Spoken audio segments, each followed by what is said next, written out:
Bonjour à tous et bienvenue sur la Collegia. Aujourd'hui on se retrouve sur les Landes de Saint-Just, explorer un peu cet endroit magnifique. Donc là ce qui est vachement intéressant, c'est qu'au final on remarque qu'on est sur une espèce d'affleurement rocheux, donc d'affleurement d'ardoise. Cet affleurement il va au moins jusqu'à Rochefort-en-Terre, où il y a des lieux qui s'appellent les grès, qui étaient justement des carrières d'ardoise. Et ce qui est marrant, c'est qu'on est sur une espèce de lame en fait, un peu comme sur le dos d'un dragon, vous voyez un petit peu des écailles. C'est un peu ce qui se passe ici, sur plusieurs dizaines de kilomètres, et qui est essentiellement constitué, on va dire, d'ardoise. D'ardoise de très bonne qualité, qui a sûrement servi, enfin qui a servi même, à la construction des villages alentours. C'est pour ça qu'on retrouve pas mal de trous de carrières tout autour. Exploitation. Et ce qui est marrant, c'est qu'au final les mégalithes sont construits dans cet alignement naturel d'ardoise. Ardoise, on revérifiera exactement s'il n'y a pas du gneiss aussi dedans, mais très intéressant. Donc là on va arriver au niveau du château du But, un tertre, tumulus, très bien conservé, très bien mis en valeur.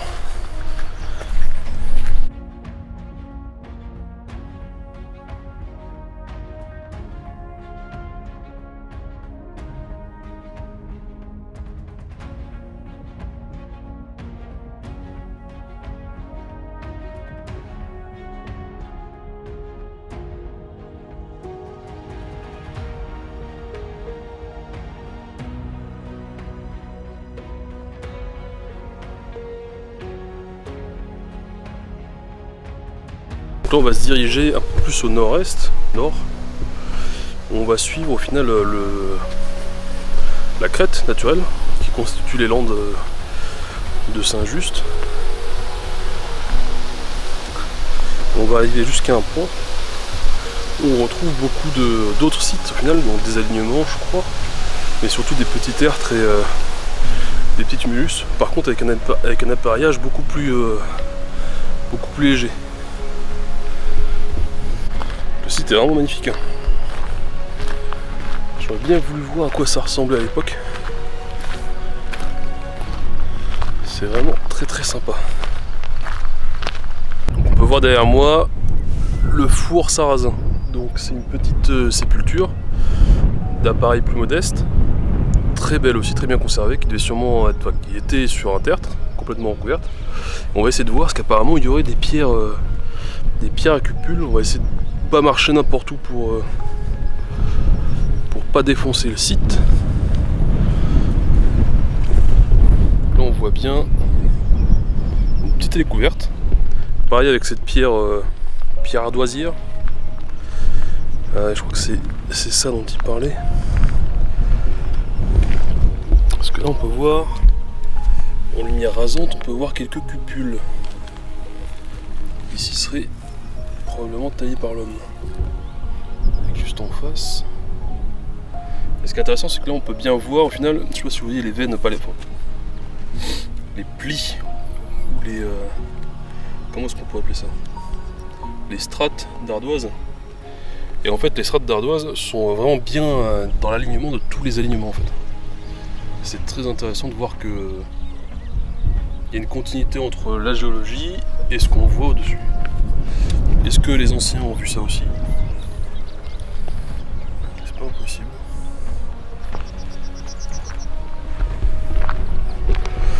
Donc on va essayer de trouver les autres pierres à cupules. Donc c'est très léger, mais j'imagine que c'est ici. C'est très très léger. Des petits creusements dans la roche. Donc un grand merci pour suivre ces petites aventures. J'espère que ça vous plaît, ça vous intéresse. Alors bien sûr, ça reste toujours très sur les, on va dire, sur les parties un peu exploration, comme ça reste toujours en surface. J'aimerais bien pouvoir vous amener, vous donner plus de données, plus de choses, mais au final je me demande, c'est l'important, c'est pas, ça reste pas au final d'aller sur les sites, de s'en imprégner, de se balader dedans, de lire un peu l'histoire, d'être sur le site, de voir un petit peu les monuments. Parce qu'au final, moi je pourrais que vous donner un ressenti, je peux pas vous donner un avis d'historien ou quoi. Je peux vous donner le... Comment dire, je peux vous donner le résumé que vous pouvez lire tout autant que moi, donc ce sera pas forcément hyper intéressant. Par contre, ce qui est intéressant, c'est de se réapproprier ce patrimoine qui est le nôtre, qui, moi je trouve ça passionnant, parce que on est sur des sites qui ont été fouillés il y a 4000, 5000 ans. Avec sûrement un lien très fort entre le sol, entre la géologie, le paysage, tout ça. C'est très intéressant de voir qu'un site archéologique est inscrit dans un site, est inscrit dans un paysage. Et alors ça, c'est vraiment passionnant. Il est inscrit dans un paysage, il est inscrit aussi dans une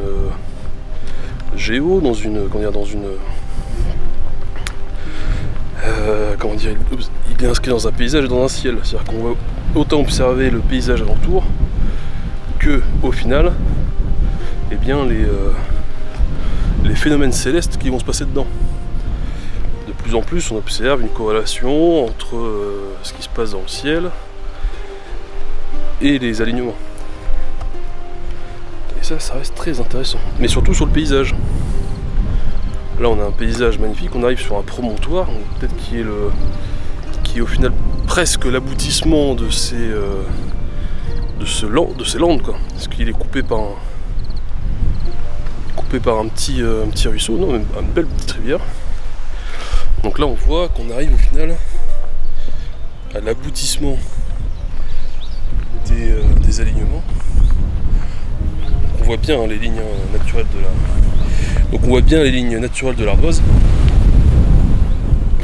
On est vraiment à fleur de couteau. Donc, on voit des trous d'eau qu'on pourrait assimiler aussi à des cupules. Il n'y a pas de raison que les cupules qu'on a vues là-bas, qui sont bien sourcées comme des cupules, n'en soient pas ici. Mais en tout cas, on est bien sûr sur un site magnifique, avant tout. Je vous dis ça, c'est des cupules, mais ça peut être complètement naturel. Et on voit bien le paysage. On voit bien ces landes. On voit bien cet alignement géologique sur lequel vient s'implanter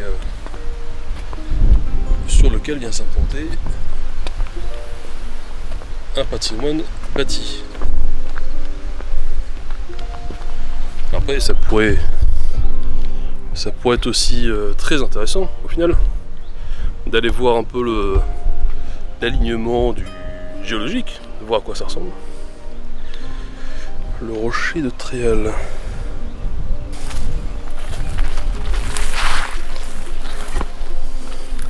Bon, là on va essayer d'aller du côté un peu plus vers les affleurements. Donc là on voit presque que naturellement les pierres sont déjà taillées en mégalithe, quoi. Elles sont prêtes à être installées.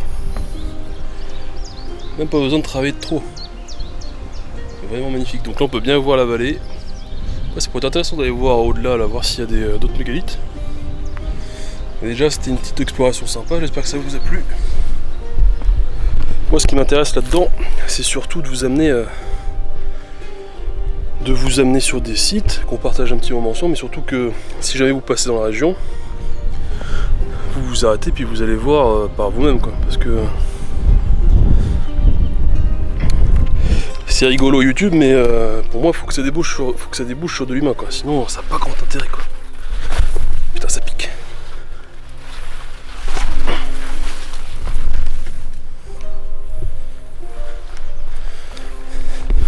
Là c'est des fleurs magnifiques, mais ça pique un peu quand même.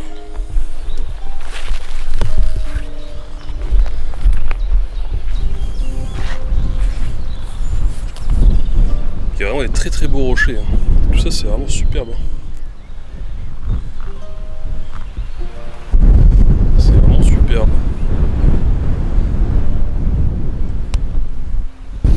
Donc là, on est à quelle date? En termes de date, on est quand? On est en mai. Bientôt au solstice, ouais, on n'est pas vraiment plein ouest, mais pour imaginer, il faudrait vérifier justement que... Il faudrait complètement imaginer que ces monuments funéraires soient orientés vers l'ouest, l'Occident, Auxerre, la mort. Je pense que c'est assez vieux. Le fait de placer des sépultures à l'ouest, par exemple la vallée des morts en Égypte, et aller à l'ouest du Nil, ça date depuis quelques années. Allez, on va rentrer tout doucement.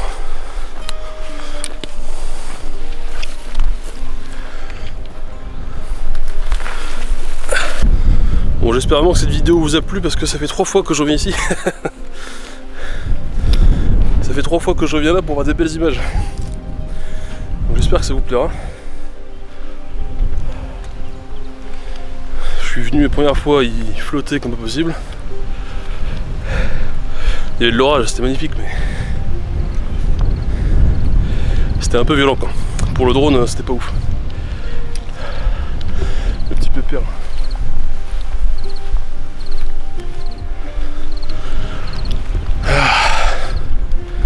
Ouais, donc j'espère que ça vous plaît toujours. L'intérêt de faire ça, c'est aussi au final d'aller un peu sur les sites ensemble et de passer un petit temps, toi, d'être un peu en lien avec tout ça, avec cette ambiance, cet endroit. Parce que c'est très bien les livres, hein, mais les sites sont magnifiques quand même.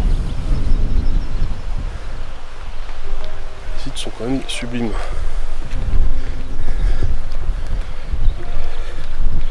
Donc là on va entamer le retour tout doucement. On va repasser par les différents tertres. Au final les différents sites néolithiques. Enfin je dis néolithique comme ça, mais ils peuvent être de l'âge du bronze. Bronze ancien, là je parle sans connaissance. Donc si vous voyez des erreurs, n'hésitez pas à me rappeler à l'ordre.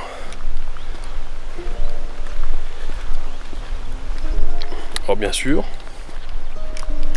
ces vidéos là sont faites par un amateur. Je suis pas archéologue, je m'intéresse juste à cette période de l'histoire.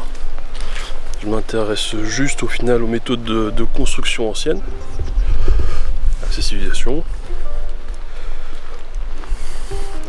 J'essaie de comprendre en utilisant un peu mon intuition, en lisant. Mais ça reste, c'est pas un diagnostic archéologique ce que je dis. Hein. Seule la fouille permet de dire ce que c'est et encore.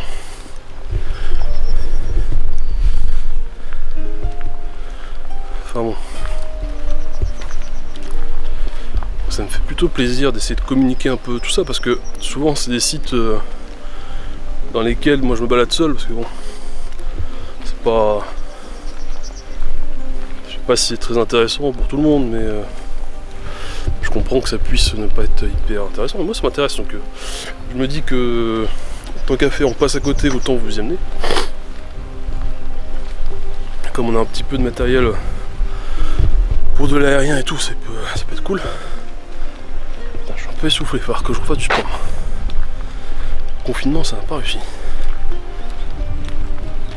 Mais ouais, ce qui est intéressant c'est de voir ça. De voir même sur les cartes géologiques, de voir au final qu'il y a un bel affleurement rocheux, un peu en barre, en écaille de dragon, mais je sais pas si... Pas sûr que ce soit très scientifique. Ouais, enfin, il y a cette espèce de truc, ça fait un peu écaille de dragon, comme le dos quoi. C'est un peu l'effet que ça me fait. Et ce site est vraiment beau. Hein. Le petit... Je sais pas si j'arrive à bien transmettre l'ambiance des lieux, c'est vraiment ce que j'essaie de faire de plus en plus, de travailler un petit peu plus les vidéos, un peu de... que vous ayez un peu de face cam pour le côté YouTube, mais bon, ce qui est important c'est le site surtout. Donc un grand merci pour avoir suivi cette vidéo, n'hésitez pas à partager, commenter et vous abonner, et à très bientôt.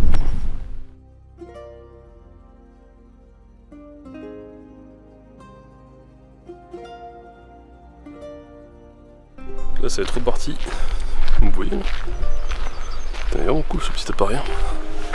bien plus léger que les autres.